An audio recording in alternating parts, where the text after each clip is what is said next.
శిశువుకు మధురసానములతో పాలను మరిపించు పండుగ. ఇది పలు రుచులను నేర్పు పండుగ.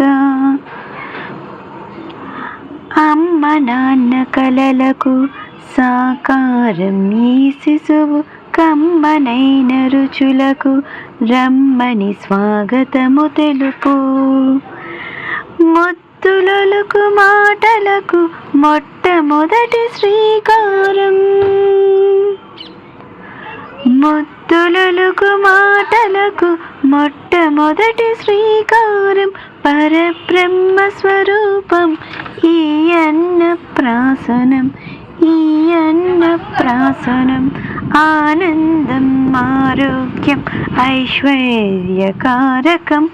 ఆశీసులనందించే పెద్దల దీవెనల వరం. ఆకతాయి ఆటలకు ఆటుపోటు జీవితమును, అలవడుటకు దేహముకు 6 రుచుల ఆరంభం, 6 రుచుల ఆరంభం.